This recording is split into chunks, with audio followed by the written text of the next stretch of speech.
The gravity of the time is such that every new avenue of peace, no matter how dimly discernible, should be explored.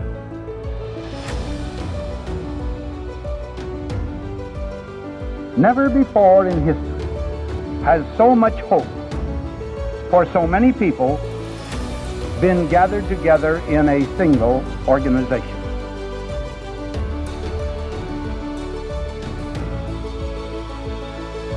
You will provide a great share of the wisdom, of the courage, and the faith which can bring to this world lasting peace for all nations and happiness and well-being for all men.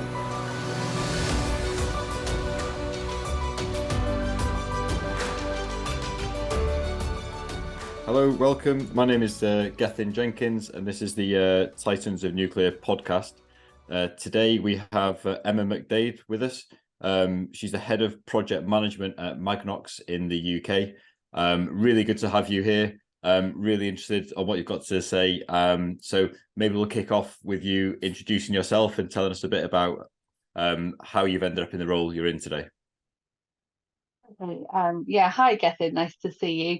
And thanks very much for inviting me. What an honour. I feel very privileged to have made it to the Titans podcast. I'm Emma McDaid. I'm the head of project management at Magnox. I've been in the role about 2.5 years. Before that, I was at Hinkley Point C in Somerset in the southwest of England. And before that, I was with Atkins as an engineering and project management consultant.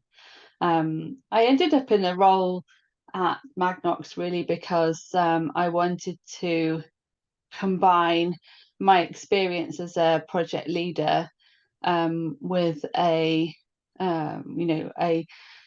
desire to sort of really kind of bring out the best in people. I really believe that people are fundamental to how successful projects are.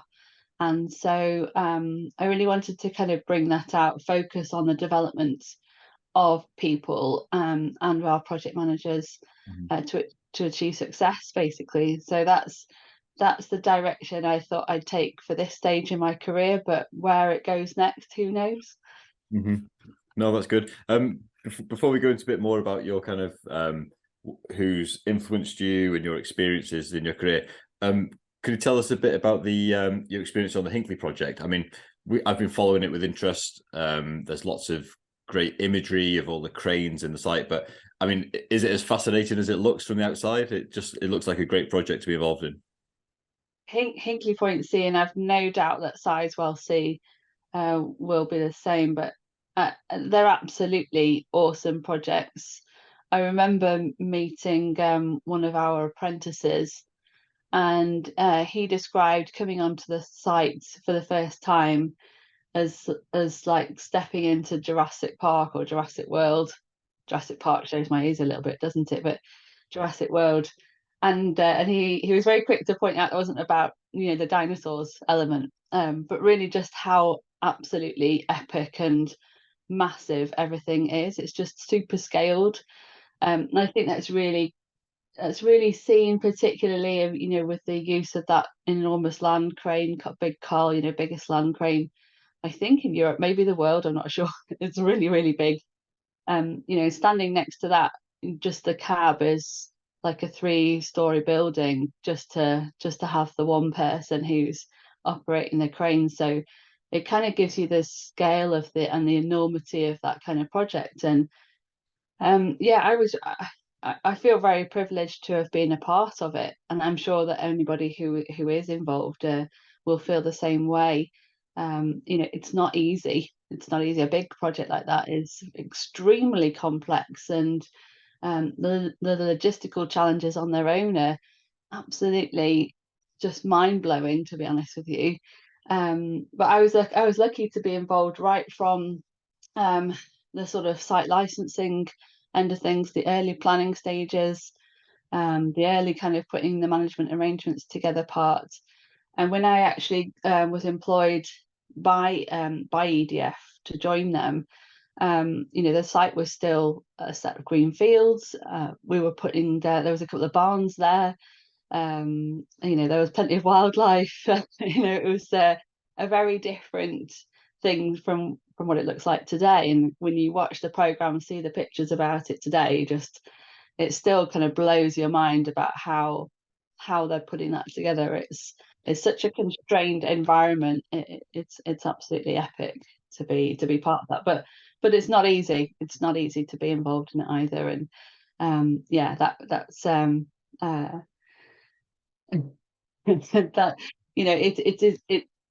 it's challenging. It's very tiring. It requires a lot of dedication and commitment. Mm-hmm. As we go through the rest of the podcast and discussion now, I'd be really keen to hear your thoughts on how large scale infrastructure projects like that, and some of the lessons that could be learned for some of the smaller projects that are coming online. There was the announcement from UK government this week about a focus on small modular reactors in the UK. And I'm sure there's some really good lessons learned from projects like that, and we'll hopefully touch on that as the discussion goes forward. I'd like to pick up on your kind of career progression and how you've got to where you are today.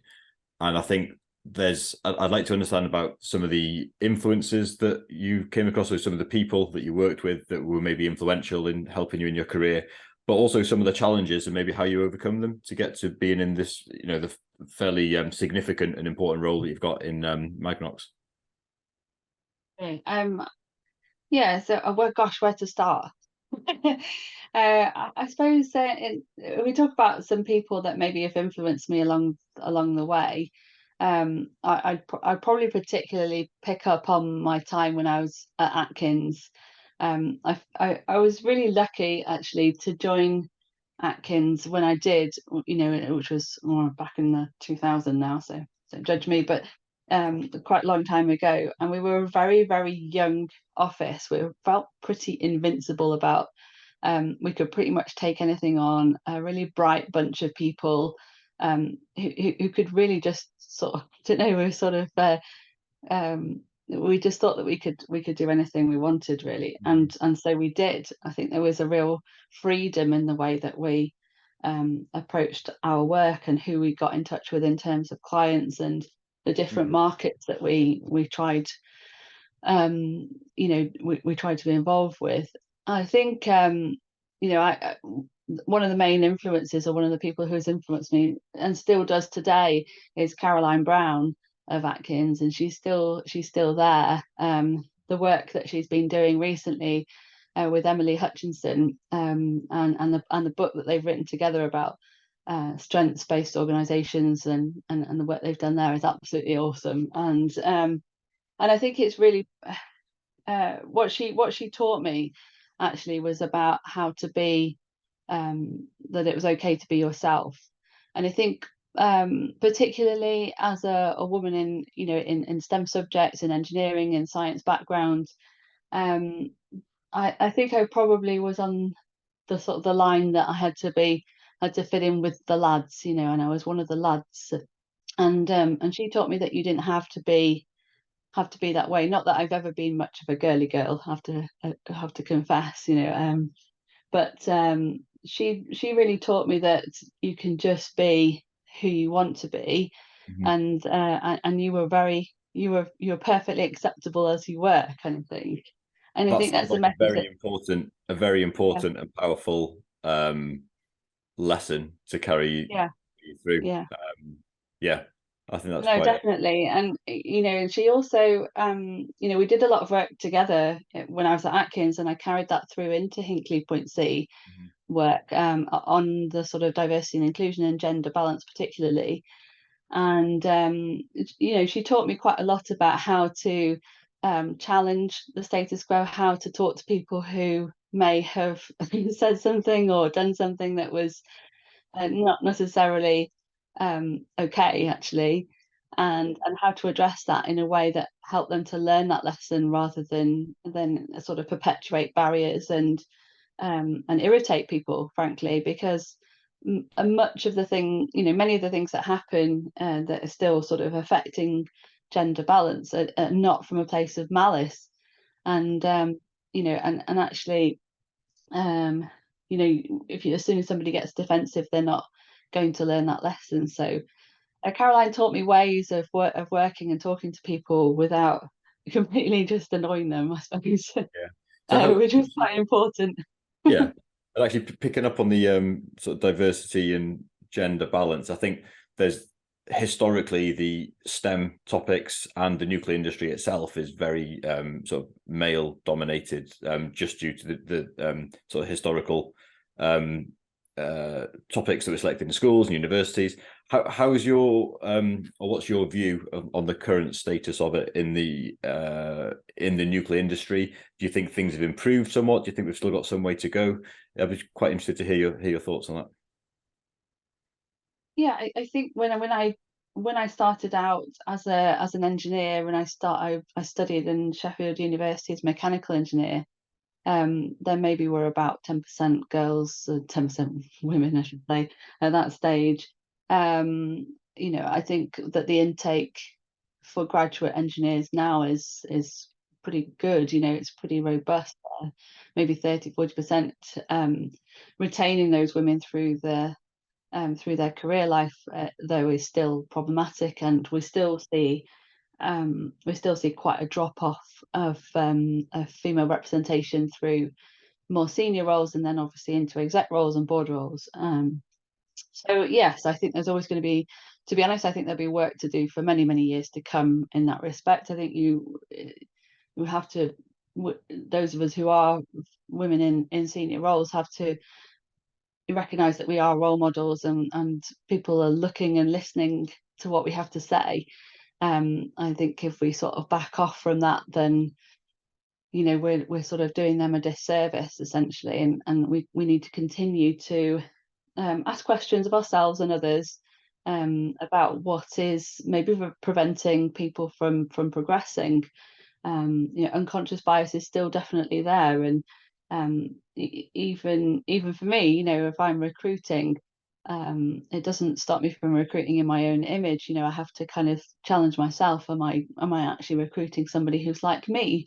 Maybe who doesn't look like me, but who thinks like me. So we should always be challenging ourselves about what it is that we actually need. And actually, having a team around you that doesn't all think the same way, hasn't got the same background, has a completely different set of perspectives, that's really where you get the most benefit out of that team, because you'll hear all the voices and they can all contribute to what is going on. And you may have clashes and tension, but actually tension breeds that creativity, the innovation, the sort of optimized ways forward. So really, really important that you do that. I feel when I was working at Hinkley C and on a construction site, clearly in construction particularly, there's a long way to go still in terms of gender balance. Nuclear industry itself is probably further advanced in terms of numbers, the start numbers on the paper. That's not been helped by historical kind of influences from like the unions and the like as well, who sort of didn't let women into trades for most of the 20th century. So and they're much different now. They've certainly turned their sort of voices around now, which is fantastic, but there's a lot of damage done there, and a lot of societal norms that have to be broken to progress. Working for Magnox is actually a very different experience.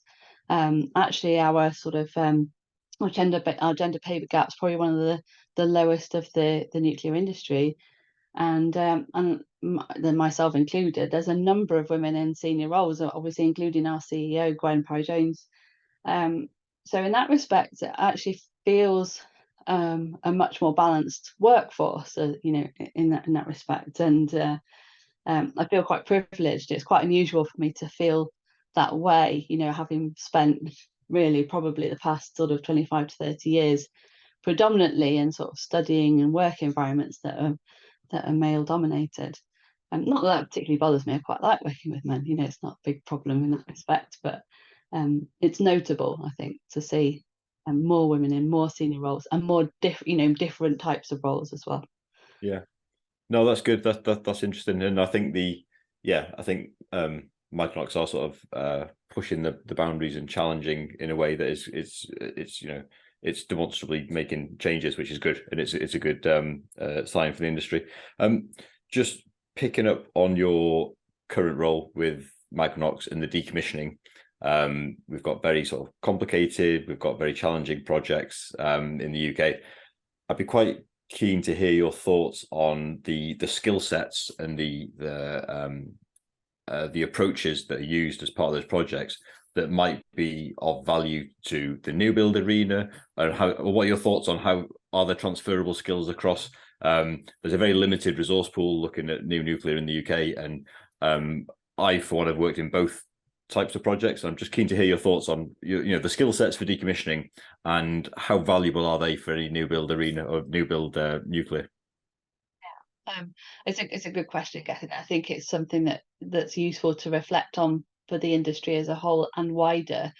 There are a lot of synergies particularly between decommissioning and new build, because largely we're talking about construction environments and construction type activity. There's a lot of conventional build work, whether that's actual build or demolition or refits, in both enterprises. So there's a lot of similarity there.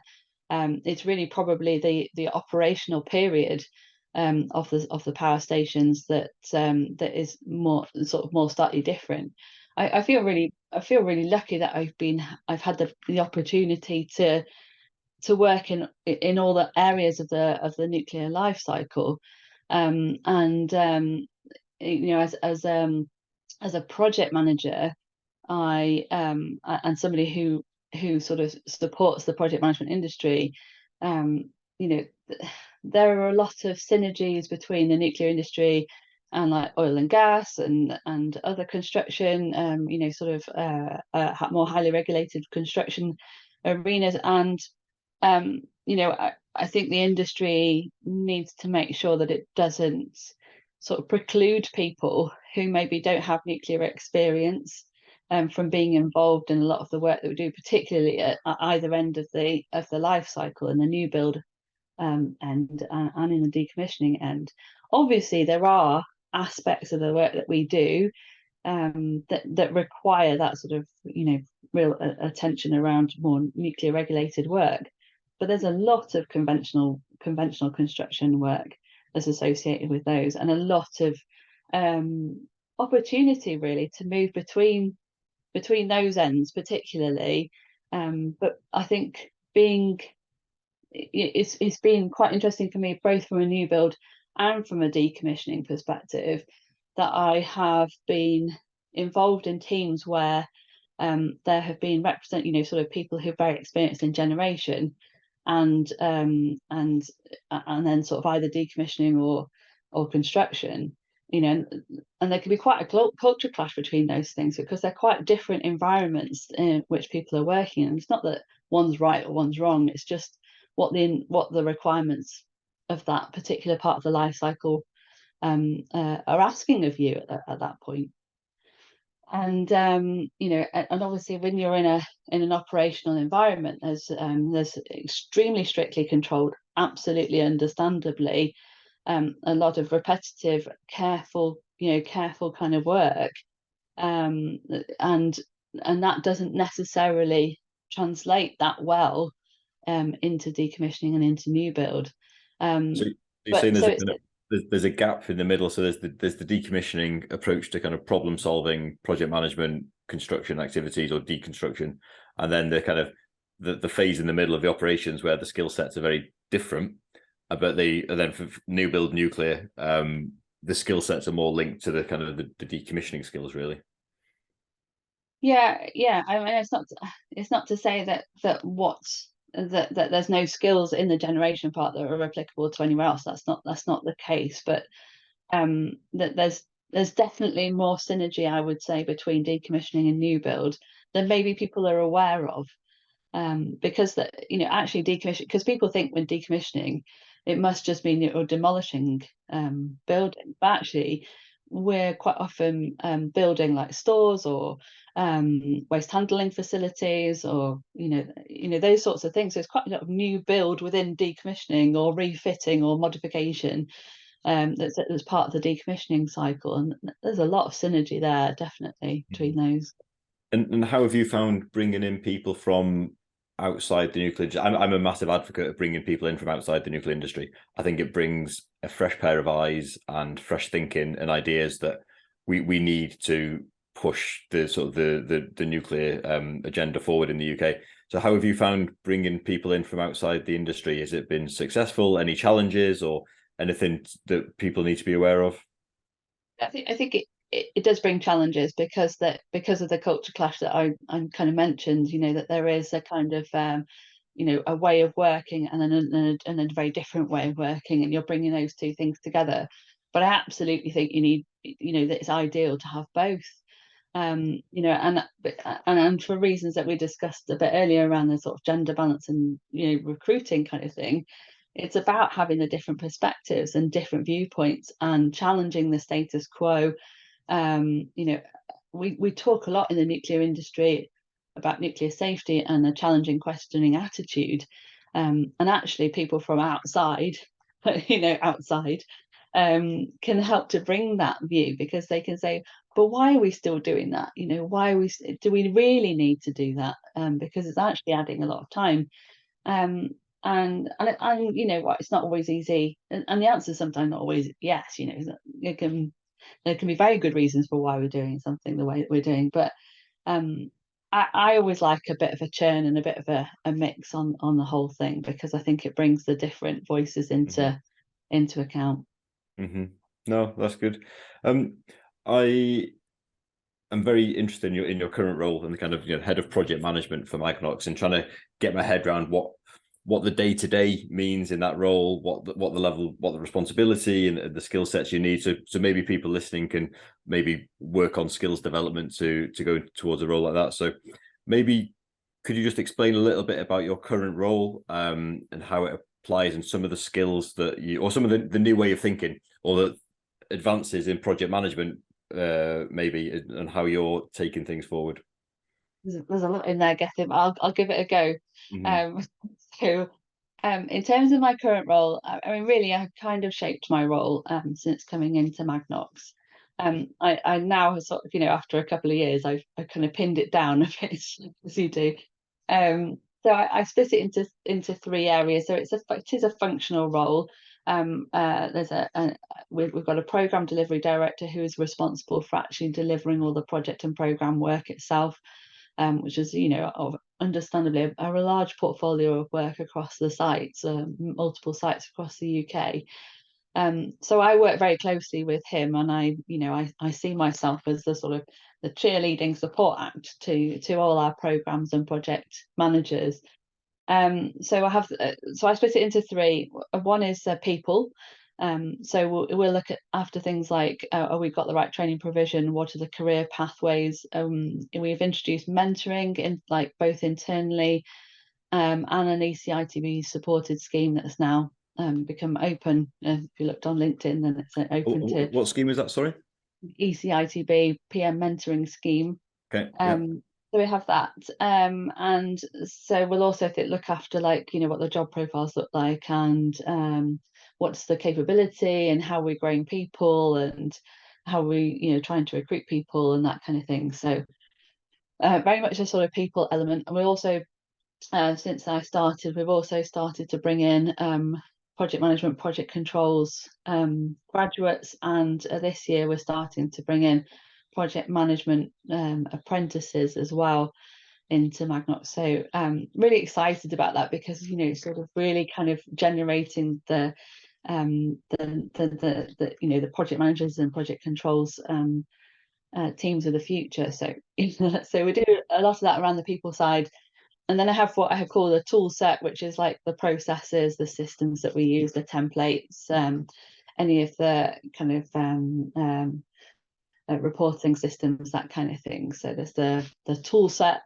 And then last but not least is what I call expertise. And that's where we do, we have we do assurance work on the sort of projects that are going through project gates. but also support projects with like just expertise and wisdom and the scars that we've got over the years, to try and help shape and set projects up for success. So those are sort of the three areas there. You asked about project management as the field as well, I think, and oh no, before I do that, so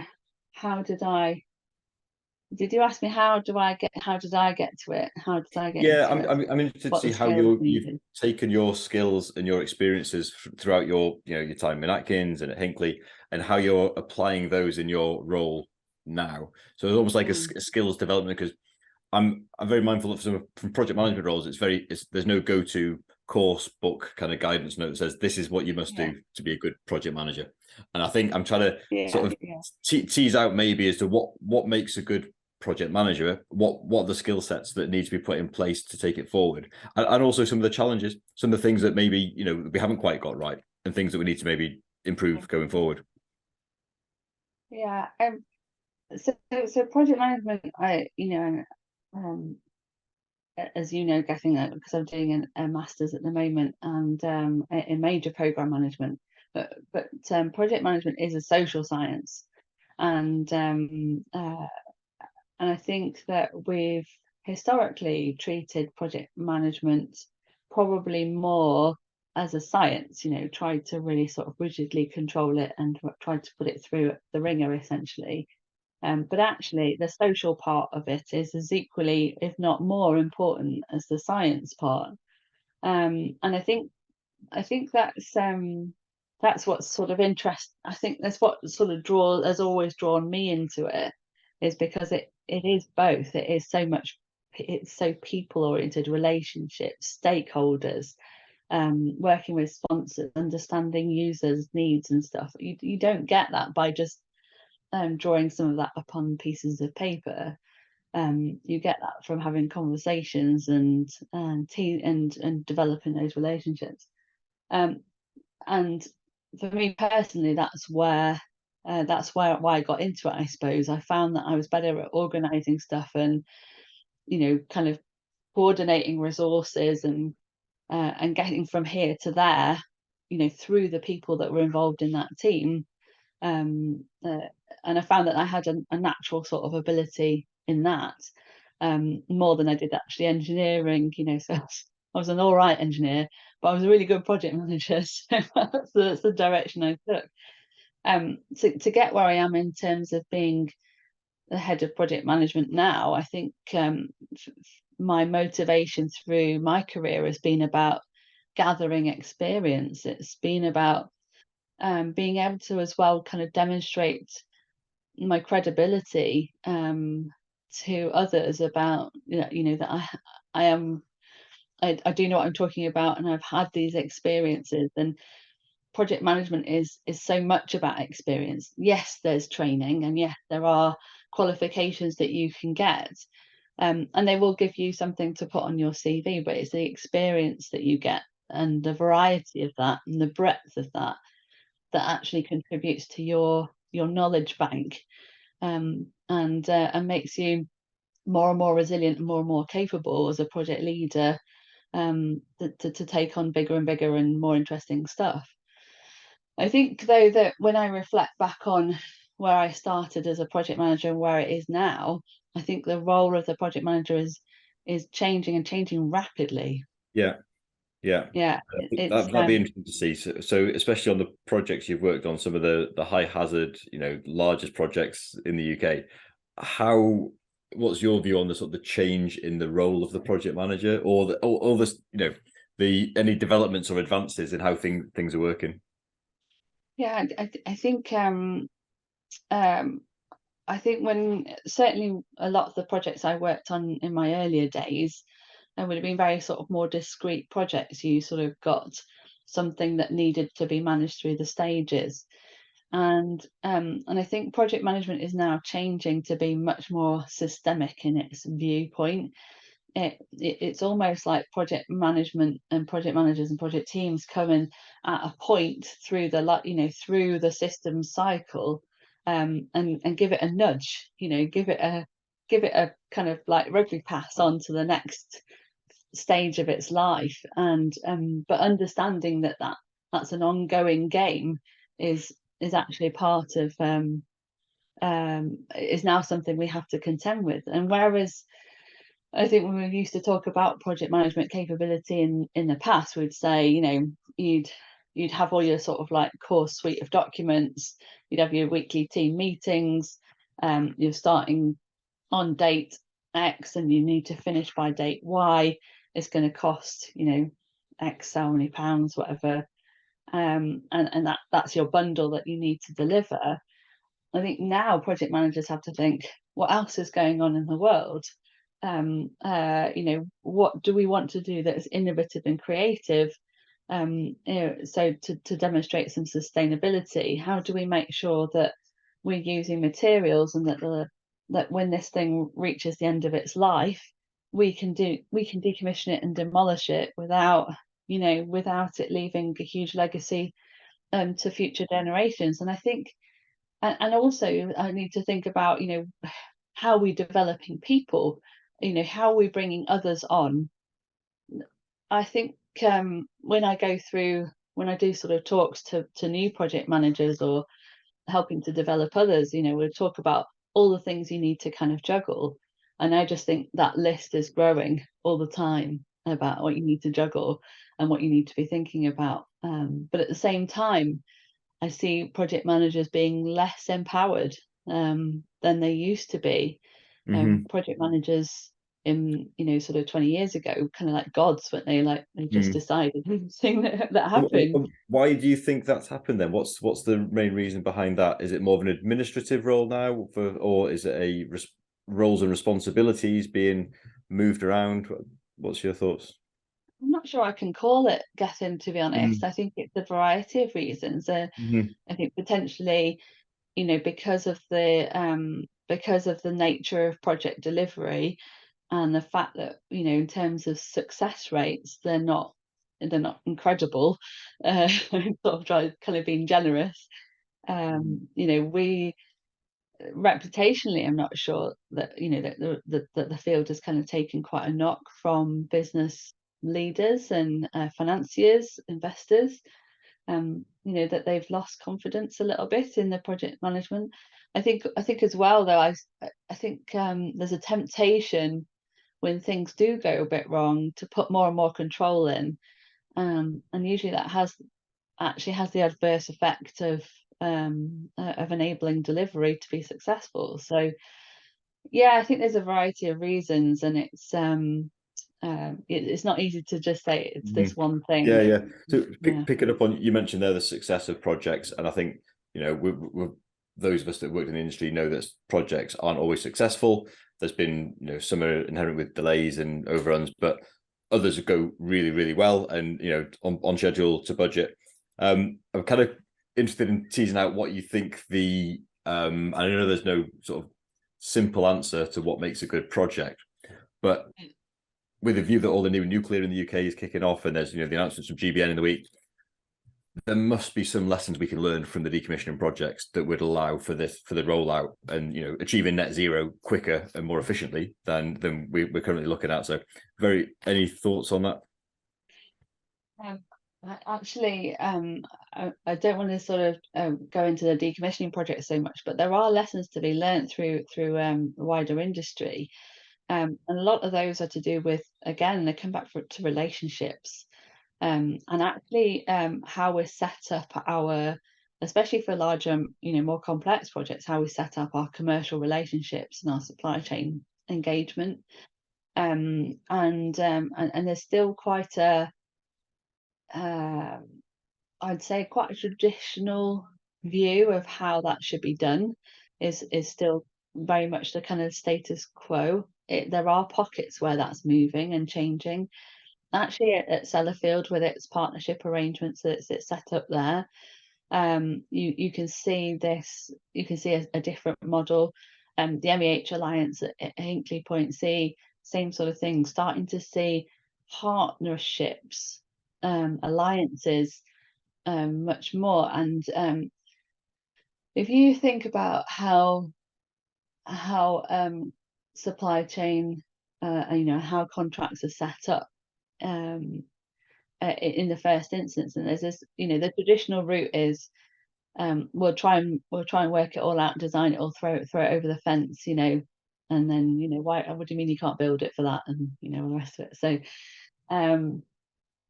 where we've got different contracting models where supply chain partners haven't got to commit so early in the delivery life cycle, where they're sort of more about kind of the incentives are all around delivery of outcomes, collective delivery of outcomes. I think we're seeing in those programs and projects an improvement in terms of delivery success. So the collective delivery of outcomes, that sounds like very much a collaborative, all working towards. Could you maybe just explain that in a bit more detail? What the main function of that? So there are commercial vehicles available where we can where basically we can work up the plan and the costs and stuff together, and then but then in terms of how the financing, the payments kind of work, the incentivization comes from achieving for specific outcomes, and the costs are just paid. So if you know that you're working on a program where your cost is going to get paid, you're not going to lose money on that, but you'll only get your bonuses if actually you're all successful together. Well, that's a whole different set of supply chain relationships than that traditional model where you're kind of just hoping that you make praying that you make a profit, and at least making sure you don't make any terrible losses.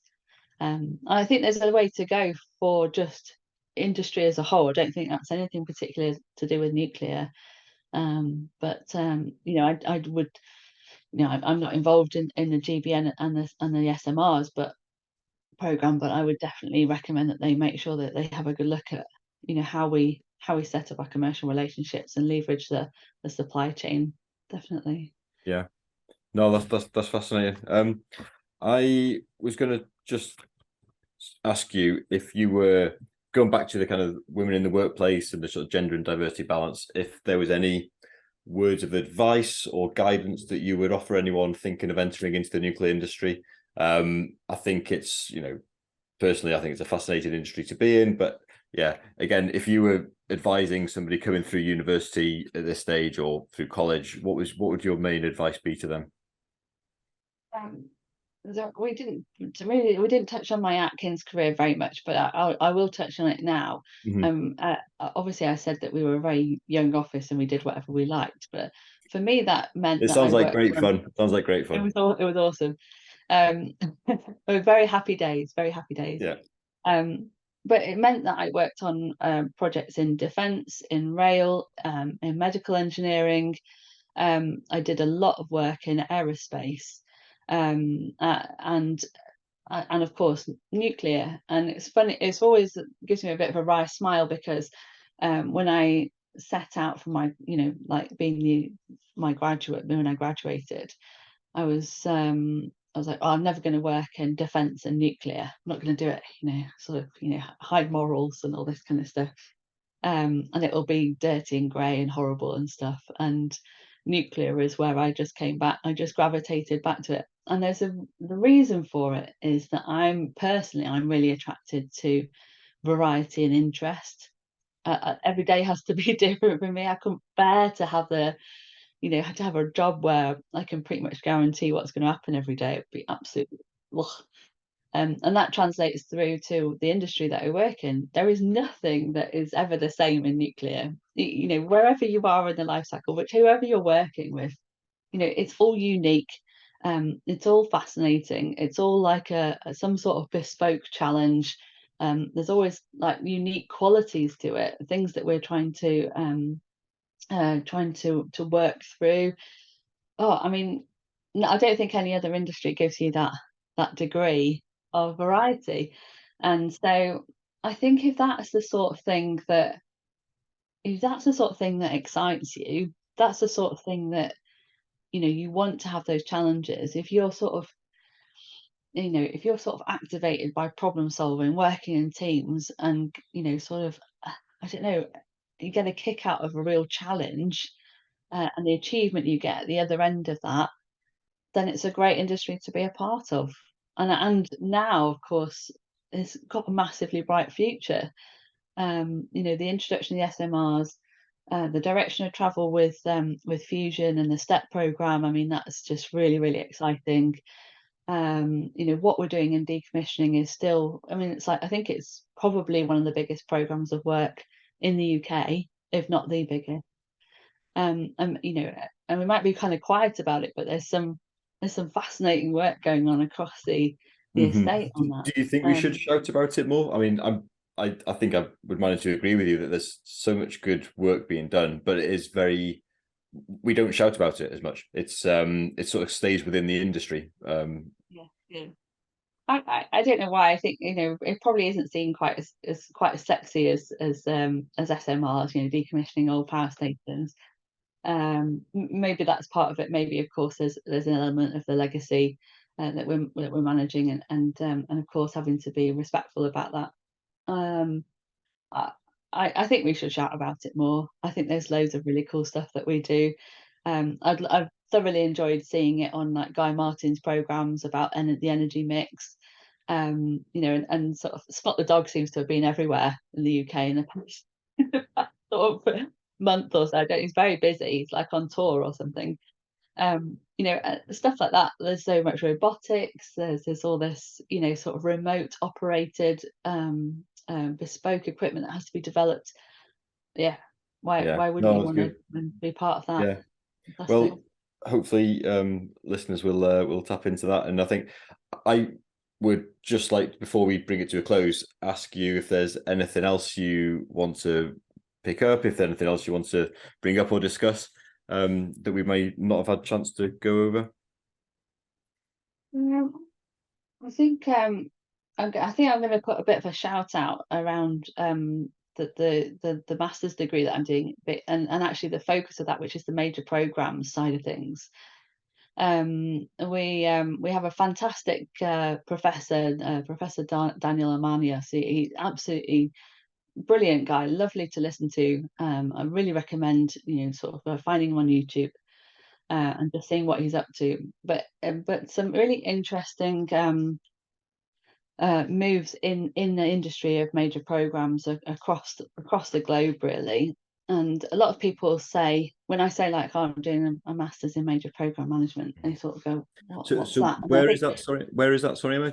And could you say the name of the professor again, just to make sure we get it right, if people do want to look at. So it's at Saïd Business School in Knoxville University, and it's Professor Daniel Armanius. And he, so when we think about major programs in our industry, we think about things like Hinkley Point C are really obvious, like massive infrastructure projects, massive bridge building schemes, or sort of transformations of different environments and stuff. But there are other types of major programs, and there are things like our education systems. There are like our the vaccination rollout.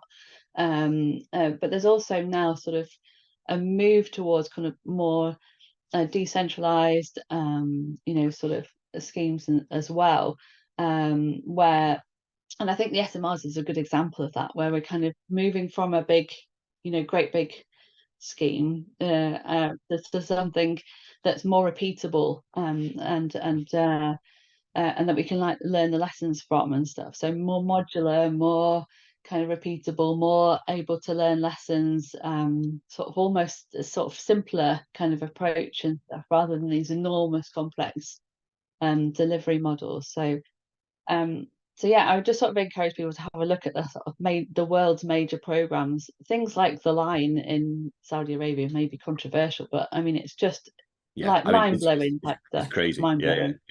Yeah. Big rail schemes in Mexico, and that was sort of like, what do they have to deal with?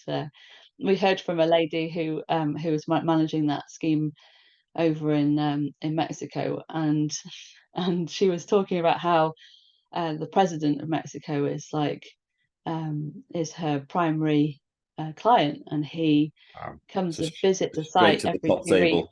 Yeah. Yeah, he rings that That's every crazy. week, and they have to train up the army in the running of the scheme, because they're the ones who are going to be running the scheme. Yeah. And we just think, oh, Yeah. Yeah. it sort of takes the delivery of projects to a whole different level, and it's really exciting. Like, just look, Google it all, and look Google it, what's check out it. there. Okay. Yeah. Brilliant. Emma, I'd just like to thank you again for taking your time out to share some of your experience with us. And yeah, it's been really interesting to talk to you. So yeah, many thanks, and all the best. Many thanks, Catherine. It's lovely to catch up with you again after all these years. Yeah, nice to speak. And initiate at least a new approach to the many difficult problems that must be solved in both private and public conversation if the world is to shake off the inertia imposed by fear and is to make positive progress toward peace.